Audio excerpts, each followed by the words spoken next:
Muy buenas a todos chicos, ¿qué tal? Soy Javier Tocinillo en otro vídeo de AV Pasión y vamos a hacer una serie de tirada de vídeos, unos 4 o 5 vídeos aproximadamente, de audio, de hi-fi y de especialmente AVR y sonido dedicado a cine, así que vamos con el primero de los vídeos.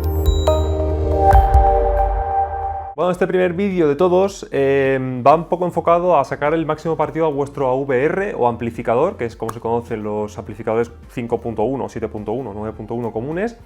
En mi caso tengo un NAT T758V3, la mayoría de gente no conoceréis a NAT seguramente, y haremos una review aparte en otro vídeo dedicado solo a este modelo de amplificador de gama alta. Y la mayoría de gente sé que tendréis tanto Denon como Marantz como Yamaha, que son los tres más importantes, los más conocidos, o Onkyo también. Así que vamos a explicar un poco las características generales que normalmente tienen todos los AVR en base a mi NAT, pero haré una review escrita en AV Pasión con fotografías de Marantz y seguramente de Denon, que son prácticamente iguales. Así que vamos a verlo. Como comento, quizá, yo qué sé, los ajustes de corte no estén exactamente en el mismo sitio que lo tengo yo en el NAT, pero si sabéis más o menos manejaros por la interfaz del Denon o del Marantz, no tendréis ningún problema. Vale, lo tengo aquí abajo a mi derecha, a vuestra izquierda, no lo vais a ver en el vídeo, pero como digo, la review lo podréis ver en profundidad. Le voy a quitar el sonido porque esto, si no, me vas a escuchar a vosotros, a mí. Vale, lo primero de todo y más importante, en mi opinión, es que si es un amplificador más o menos moderno, a partir del 2015-2016, ya vendrá preparado con ARC y con ZEC, lo cual quiere decir que si conectáis, y es mi consejo, todos los dispositivos al amplificador y de este un solo cable HDMI al televisor, como habéis visto, al encenderlo, automáticamente el amplificador detectará la señal, la entrada, y sonará, sin tener que estar cambiando entre los botones de la entrada del mando. A partir de 2019 surge un pequeño problema y es que los amplificadores, excepto los últimos modelos, no tienen HDMI 2.1, así que si conectáis las cosas al amplificador y de este a la tele, perdéis el HDMI 2.1, incluyendo el 4K a 120 Hz, etc.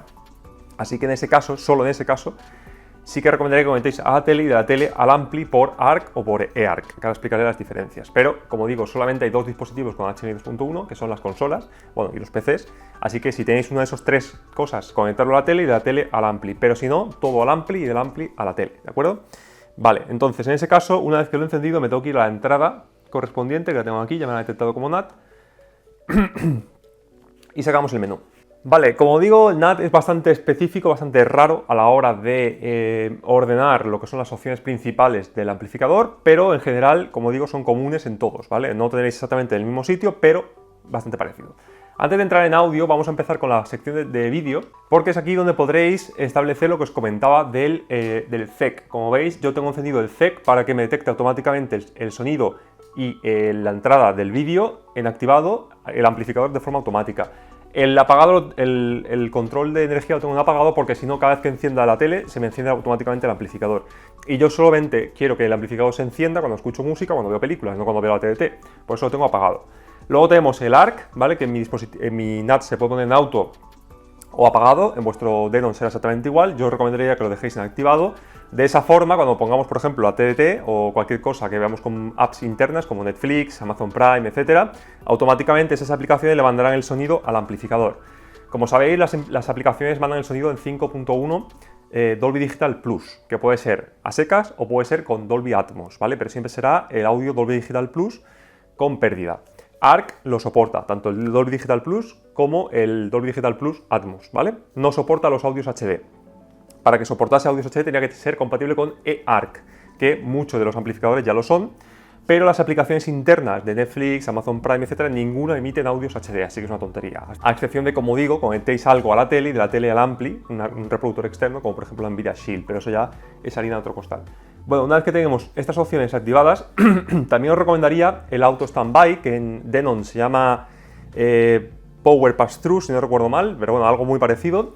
Yo lo dejaría en on. Eso hace que el amplificador consuma unos vatios más, a lo mejor pasa a consumir 4 o 5 vatios en reposo, pero si yo apago el amplificador y por ejemplo me voy al Oppo, que lo tengo conectado al amplificador, seguiré viendo la imagen sin problema, ¿no? Es decir, podremos ver contenido, lo que pasa es que no sonará por los altavoces, pero la señal deja pasar el amplificador por el HDMI. Si lo dejamos esta opción en apagado, directamente cualquier cosa que esté conectada al amplificador no veremos imagen, así que yo recomendaría que lo tengáis en on. Y luego, bueno, el ZEC LAN, esto no es común en el amplificador, así que no voy a entrar, yo lo tengo en on. Y ahora sí que nos vamos a ir al apartado, bueno, antes de irnos al apartado de audio, os recomendaré también, porque este amplificador no lo tiene, pero os recomendaría que os vayáis al apartado de vídeo, que seguramente muchos de vuestros amplificadores tengan una sección de vídeo, y quitéis el escalado. Como he explicado en varios vídeos, si la fuente, es decir, el reproductor, manda el vídeo en 1080, tiene que escalarlo alguien, o bien el amplificador o bien la tele. En ese caso es preferible que escale siempre la tele, que suele ser bastante más eficiente, bastante mejor escalando. Si tenéis activado el escalador del amplificador, a la tele ya le llegará escalado, con lo cual no podrá hacerlo. Así que siempre os recomendaré que lo quitéis, ¿vale? Que quitéis el escalador, el upscaling o cualquier sinónimo parecido. Una vez hecho, nos vamos a ir ahora sí a la sección de audio, que es lo más importante. Con lo que hemos hecho ya del vídeo ya hemos quitado gran parte de los errores que suelo ver siempre en las preguntas, y ahora vamos a hacer lo mismo con el sonido. Como digo, el sonido para mí se fundamenta en que tengáis bien claro dos o tres conceptos. El primero de todos es el de los cortes, frecuencia de corte. Esto lo vamos a ver aquí, ¿vale? La frecuencia de corte es esto de aquí, donde pone crossover. El crossover o frecuencia de corte en español lo que quiere decir es a partir de qué frecuencia queremos que el altavoz empiece gradualmente, y esto es muy importante, a dejar de emitir sonido. Mucha gente se cree que si yo pongo el frontal a 60 Hz, automáticamente en 59 Hz no emite sonido, y no es así. En 60 Hz empieza una curva descendiente donde va perdiendo decibelios por octava progresivamente, para que no haya un valle. Esto quiere decir que el frontal, el central, o sea, los dos frontales y el central míos, bajan sin problemas a 60 Hz y a partir de ahí gradualmente empiezan a caer. Empiezan a dejar de emitir sonido a partir de 60 Hz hacia abajo. Habrá un punto de cruce que, si están bien hechos, se cruzarán justo en la energía exacta para que nosotros veamos la respuesta en frecuencia recta sin un valle en esa zona de crossover, que es la zona más sensible porque es una frecuencia de corte en la sección baja del sonido. Luego los altavoces internamente tienen un crossover físico donde hacen lo mismo entre bajo y medio, intermedio y agudo en el caso de ser 3 vías o 2 vías, pero eso ya lo hablaremos en el vídeo de audio avanzado. Aquí lo que quería enseñaros es esto, ¿vale? El crossover es muy importante. ¿Dónde establezco el punto de corte? 60, 80, 90, etcétera. Normalmente tened en cuenta dos cosas, que a partir de 80 Hz hacia arriba el grave se hace direccional, ¿vale? El grave desde 80 Hz para abajo no lo podemos localizar. Podemos poner el subwoofer en cualquier punto de la sala y no sabremos de dónde viene el sonido, de los graves. Y lo mismo pasa con los altavoces centrales, con lo cual nunca establecería yo el corte más arriba de 80. Como veis, es el límite que tengo puesto, aunque en el caso de los altavoces Atmos, por ejemplo, y esto lo veremos en el vídeo de respuesta en frecuencia, yo sé que mis altavoces de Dolby Atmos llegan a 90 Hz apurados, así que ahí pierdo 10 Hz, pero prefiero no localizarlos en el espacio que cortar más arriba y que la respuesta en frecuencia sea más plana. Bueno, una vez entendido esto, como digo, ¿cómo sé hasta dónde pone el corte? Midiendo. Esto lo veremos en el vídeo de curso básico de acústica, pero no hay otra forma, es imposible saber exactamente hasta dónde bajan las torres o los frontales y hasta dónde es capaz de cubrir el subwoofer o dónde tenemos cancelaciones. Por mucho que el fabricante diga, las torres bajan a 30 Hz, pueden bajar a 30 Hz en anecoica, ponerlas aquí y bajar a 20 o bajar a 65, no lo sabemos hasta que midamos. Medir es muy fácil, lo veréis en el próximo vídeo y gratuito para todos los que tengáis un amplificador, y eso nos va a decir dónde cubre nuestro subwoofer y dónde cubre nuestros altavoces. En mi caso, sé que tengo una cancelación del subwoofer, es decir, cubre de 18 hasta los 59, 60 perfectamente, y en 60 tengo un valle grande.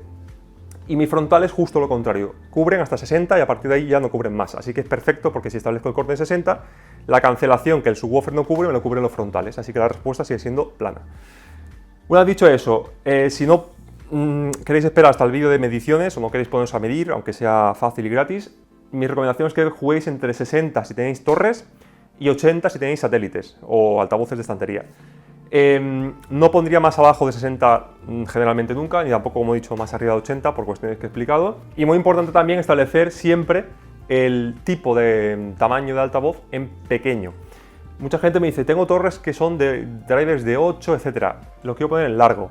Es una configuración bastante específica y que sobre todo se orienta mucho a música, donde generalmente el oyente no quiere un subwoofer porque la música no tiene tanta información abajo, sino que más bien suele estar en 40-60 Hz.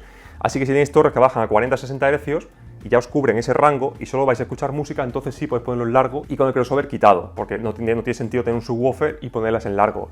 Se solaparían los graves. Bueno, una vez explicado lo de los cortes, que para mí es fundamental, es casi lo más importante, Otro aspecto igual de importante, que son los dos principales, sería las mediciones de distancia. Esto en mi caso lo tengo aquí, Speaker Distance, en vuestro amplificador lo tendréis también en alguna sección parecida.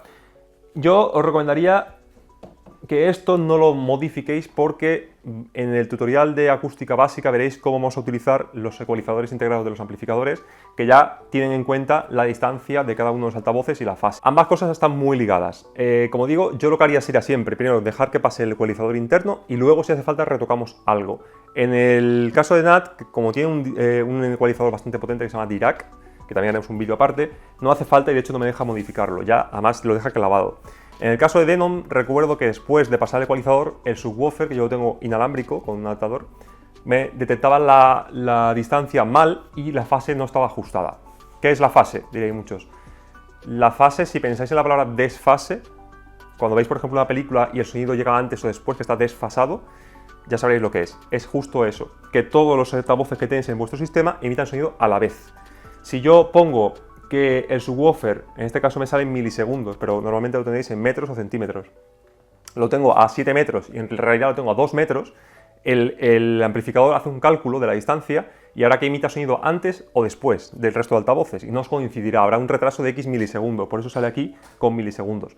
En el caso del subwoofer me sale en 0 porque, como digo, lo tengo inalámbrico y no lo detecta bien, pero con Dirac sí que lo corrige. Pues eso es la fase o la distancia. Tenéis que tener todos los altavoces bien medidos, bien puestos en distancia para que el amplificador calcule la fase y el desfase que tiene cada uno de los altavoces para que todo el sonido se emita a la vez y nos llegue a la vez al oído. Como digo, en el caso de Odyssey, de Denon con Odyssey, en mi caso os recomendaría que paséis primero a Odyssey, que ya veréis que vamos a utilizar la app con una serie de modificaciones y un programa de Windows súper chulo. Y luego, una vez que tengáis pasado el Odyssey, entonces es cuando podéis modificar esto. En el caso de amplificadores de gama más alta, como por ejemplo NAT, Arkham o cualquiera que utilice Emotiva, que utilice en Dirac, no hace falta. Una vez que paséis Dirac, automáticamente corrige todas las distancias o la fase de cada uno de los altavoces sin tocar nada, ¿de acuerdo? Esos son dos de los aspectos clave y fundamentalísimos del sonido, para mí, en el AVR o amplificadores de cine. Con eso, si lo tenéis bien ajustado, ya ganaréis bastante. Y luego tenéis también los niveles, que en el caso de Dirac también lo corrige. Como veis, cada uno de los altavoces ya automáticamente me añade o me quita decibelios para que el sonido llegue a la misma presión a la vez, o presión no es exactamente volumen, pero para hacernos una idea nos vale perfectamente, SPL o volumen, entre comillas, para que los entendáis, a la vez, porque si no, nos sonará más fuerte el derecho que el izquierdo, el central que el trasero, etc. Lo idóneo es que todo llegue a la vez. Si queréis un puntito más de espectacularidad, os recomendaría que subáis un decibelio, 1,5 como mucho el central, o 2 incluso en casos extremos, y 2 decibelios los traseros, ¿vale? Porque normalmente la información grabada en las películas, en la parte trasera es bastante más baja, no tiene tanta información, y nos gusta normalmente escuchar por detrás los efectos, aunque no son tan fuertes en la película, pero nos gusta subirlos un poquito. Así que mi recomendación es que lo subáis 2 decibelios y el central entre 1,5 y 2, si queréis que se escuchen más fuerte las voces, pero hay un problema y es que el central no solo emite voces, emite el 70% del sonido de una película. Así que también subiremos el sonido de las explosiones, el sonido de los matices de los árboles, de las pisadas, cualquier cosa, también subirá. Así que ahí tenéis que jugar vosotros con ese control de volumen a vuestro gusto. Pero bueno, que sepáis que el amplificador automáticamente corrige los decibelios, el SPL de cada uno de los altavoces en el punto de escucha. Lo hace de forma automática. Si veis que no se corresponde o queréis subirlo o modificarlo, lo podéis hacer. Como veis, NAT, una vez que aplico un slot, un perfil de una calibración hecha con Dirac Live, no puedo modificarlo, lo tengo que hacer antes con el programa. Eso lo veremos en el tutorial de Dirac. Bueno, y con eso tenemos prácticamente terminado este vídeo, que no quiero hacerlo más largo, es un poco técnico, un poco pesado, un poco aburrido, pero es necesario. Luego tenemos la zona 2, que generalmente tienen 2 zonas los amplificadores, por si tenéis una segunda sala, queréis poner un estéreo o queréis aprovechar la zona 2 para poner 2 altavoces más, por ejemplo. Y poco más. Esto ya son ajustes de trigger, ajustes de upmix, que también es interesante explicarlo, y se hace en un segundo. Básicamente, cuando nosotros escuchamos sonido estéreo en 2.0, por ejemplo, la película antigua o algún canal de ATT que emite en 2.0, pero queremos que se escuche en 5.1, el amplificador tiene varios DSP, varios emulaciones que de 2.0 nos lo transforman en 5.1. No es real, no se parece realmente a un 5.1 como suena, pero da el pego muchas veces. Y bueno, pues si alguien lo quiere poner, que cuando, por ejemplo, me llegue estéreo, ¿vale? Puedo hacer que me saque un Dolby Surround en Dolby Digital, con DTS y con PCM. Como veis, yo lo tengo todo quitado, excepto PCM, que sí quiero que me emule un Neural, que es un 7.1 emulado, porque algunas películas en la TDT y tal sí que me gusta que lo tenga, pero el resto, como veis, no hace falta. Esto significa también el Surround, quiere decir cuando me llega Dolby Digital 5.1 o DTS 5.1, yo puedo emular que me saque un Dolby Atmos falso, ¿vale? Si tenéis una instalación Dolby Atmos, podéis hacer que con el Dolby Digital 5.1 saque un Dolby Atmos falso. Ya a gusto de cada uno. A mí no me gusta porque suele meterle un chute bastante fuerte a los traseros y a los Dolby Atmos y se nota un poco artificial. Y bueno, con esas pequeñas guías, con esas pequeñas pinceladas, espero que podáis sacar bien el tema del todo el partido posible al amplificador. Otra opción que me dejo, que no puedo enseñaros aquí por cuestiones de logística, es el tema de los emuladores, aunque como habéis visto en la pantalla anterior, cuando nos llega señales Dolby Digital o DTS ya en 5.1, tanto desde el mando como de las opciones del propio menú, como habéis visto, podéis hacer que emule un 7.1, un 9.1 o un Dolby Atmos. Pues bien, me acuerdo que por ejemplo en Denon tenéis un botón para cambiar entre esos modos. Yo siempre os recomendaría que dejéis la fuente tal y como viene, no el modo Pure, que te desactiva la ecualización, sino le dais por ejemplo al botón Movie, que es el rojo, le dais varias veces y veréis cómo sale una pantalla donde salen todos los tipos de emulaciones posibles. Y habrá una que será la señal tal cual, Dolby Digital 5.1 o DTS 5.1 o DTS HD Master Audio, lo que sea. Seleccionad esa y así tenéis la señal pura sin tocar, pero ecualizada con el amplificador, que es lo suyo. Y con esos pequeños consejos, como digo, me despido, espero que os haya gustado. Vamos a hacer 5 vídeos de acústica o 6, este es el primero de ellos. Y nada, cualquier sugerencia en este campo, dado que es una sección nueva del canal, bienvenido sea. Espero que os haya gustado a todos y nos vemos en el próximo vídeo. Un saludo a todos.